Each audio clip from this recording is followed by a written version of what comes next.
अस्सलाम वालेकुम second year. उम्मीद करती हूँ आप सब खैरियत से होंगे। बेटे कल के लेक्चर में हमने देखा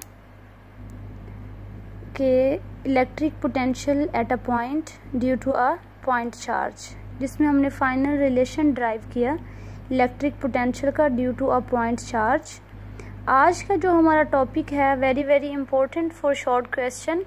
अक्सर पेपर में ये आया होता है, एमसीक्यू भी इसमें से मोस्टली पूछा जाता है और आपको वैसे भी पता होना चाहिए। It's very important concept. तो आज का जो हमारा टॉपिक है दैट इज़ इलेक्ट्रॉन वोल्ट। अक्सर बच्चे जब इसके नाम को देखते हैं वोल्ट, तो इससे ये कंफ्यूज होते हैं कि either it is defined to the potential और it is something else. But बेटे ये पोटेंशियल वोल्ट को देख के आपने ये नहीं कह देना कि ये हमारे पास पोटेंशियल है या फिर ये हमारे पास पोटेंशियल की कोई चीज़ जो है वो उसको ये डिस्क्राइब करेगा, बल्कि इलेक्ट्रॉन वोल्ट जो है ये एक यूनिट है। जिस तरह से आपके पास यूनिट है जूल है, या फिर आपके पास यूनिट किलोग्राम है, या फिर आपके पास यूनिट वॉट है, इसी तरह से इलेक्ट्रॉन वोल्ट जो है ये बेसिकली यूनिट है किस चीज़ का, एनर्जी का। इलेक्ट्रॉन वोल्ट पोटेंशियल डिफरेंस का यूनिट नहीं है। You have to keep it in mind. Electron volt is basically unit of energy. तो अब इसकी डेफिनेशन करने से पहले हम इसको डिफाइन करेंगे। बिल्कुल लास्ट में जब इसका रिलेशन एक्सप्रेशन ड्राइव कर लेंगे वहाँ से हम इसकी डेफिनेशन पे आएंगे। तो अब हम सपोज करते हैं जैसे यही वाला सेटअप हमने पिछले वाले टॉपिक में भी लिया था कि आप कंसीडर करें we have two parallel plates having opposite charges on it, plate A and plate B. Plate A is negatively charged and plate B is positively charged. Now assume that we have a charged particle that is Q. अब आपने एक चीज याद रखनी है कि B जो है ये हाई पोटेंशियल है और जो आपके पास A है ये लो पोटेंशियल है। तो इस पोटेंशियल डिफरेंस की वजह से इन दोनों के दरमियान क्या एग्जिस्ट करेगा, इलेक्ट्रिक फील्ड जो है वो एग्जिस्ट करेगी। अब आप सपोज करें कि आप चाहते हैं इस चार्ज Q को आप मूव करवाएं in the direction opposite to the electric field. Electric field की direction from positive to negative, but you want to move this charge from negative terminal और from negative plate to the positive plate. तो अभी जो पिछले topic में आपने देखा था उसमें हमें फिर क्या करना पड़ेगा, अगर तो पॉजिटिव से नेगेटिव की तरफ लेके आना होता चार्ज को, तो ये नेचुरली चार्ज के ऊपर फोर्स रखती है और चार्ज जो है वो ऑटोमेटिकली मूव करता है। लेकिन इस केस में हमें क्या करना है, हमें इस फील्ड की ऑपोजिट डायरेक्शन में जाना है। तो जब आप ऑपोजिट डायरेक्शन में जाएंगे तो आपको क्या करना पड़ेगा, आपको वर्क करना पड़ेगा। जब आप वर्क करेंगे तो क्या होगा, ये आपका चार्ज इस पोजीशन से किस तरफ मूव करेगा, ऑपोजिट डायरेक्शन में मूव करेगा और इसकी क्या चेंज होगी, पोजीशन चेंज होगी। पोजीशन चेंज होने से क्या होगा, इसकी पोटेंशियल एनर्जी जो है वो चेंज होगी। तो अब आपको पता है पोटेंशियल डिफरेंस किसके इक्वल होता है, work done on a unit positive charge.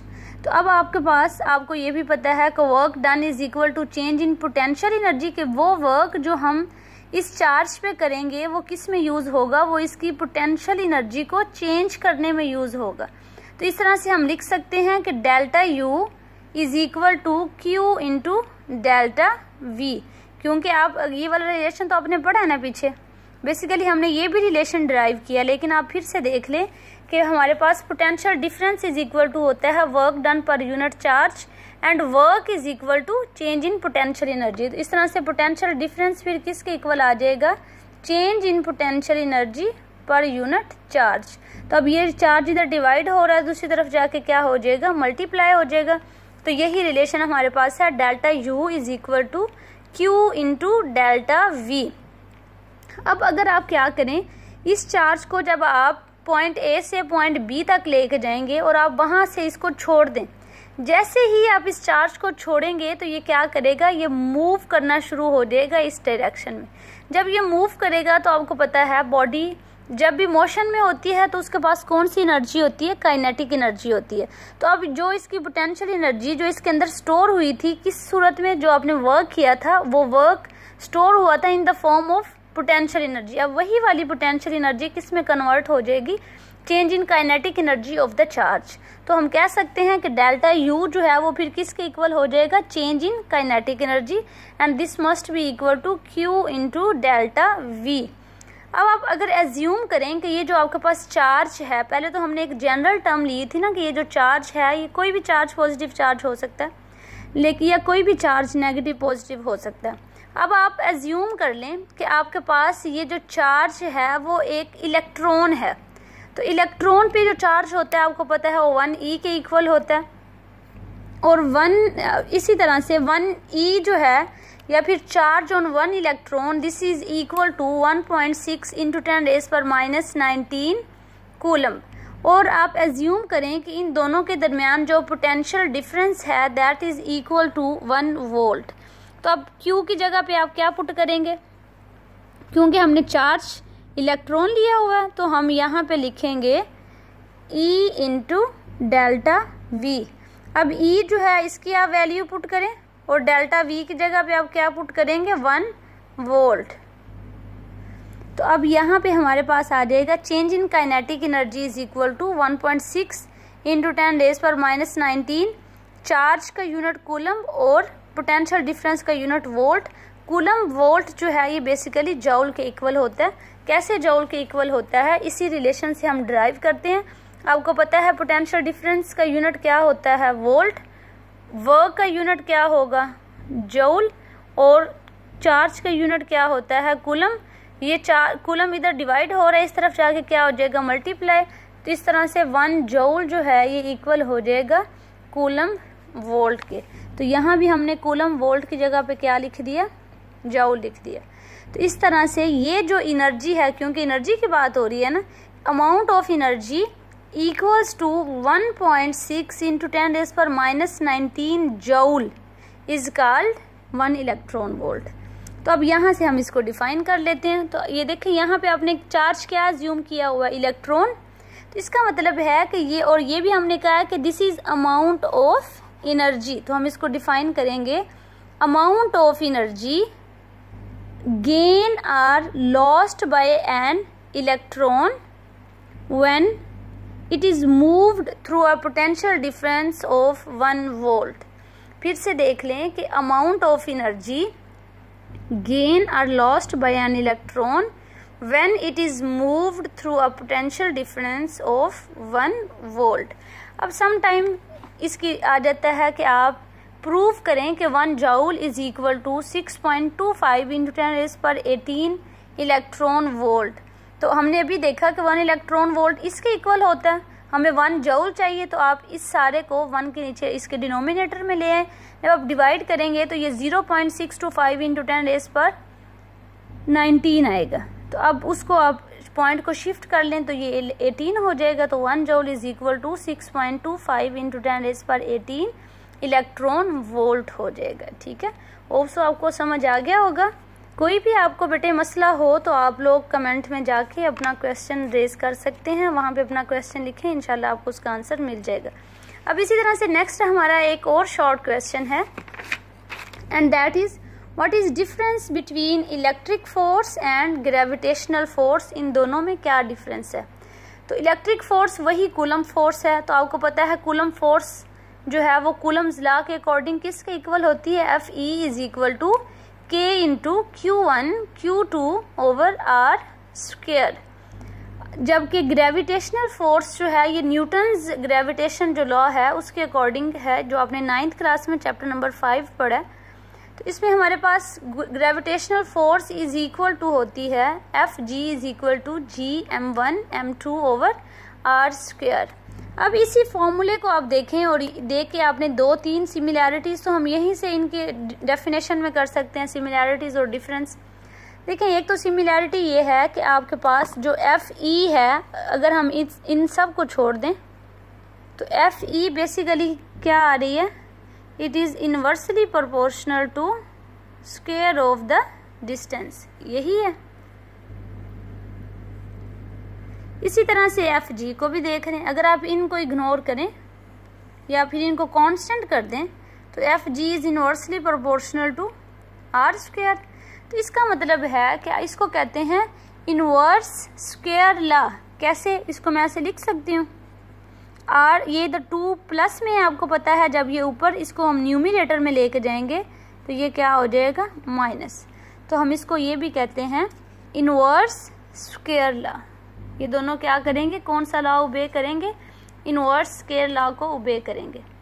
अब जो आपके पास के है, इसमें जो कांस्टेंट है Coulomb's constant that is electrostatic constant that is के, और इसमें ग्रेविटेशनल कांस्टेंट दैट इज जी।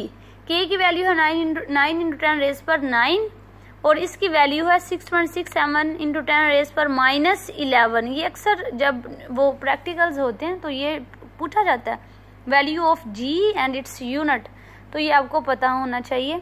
तो G is equal to 6.67 into 10 raise पर -11 न्यूटन मीटर स्क्वायर पर किलोग्राम स्क्वायर।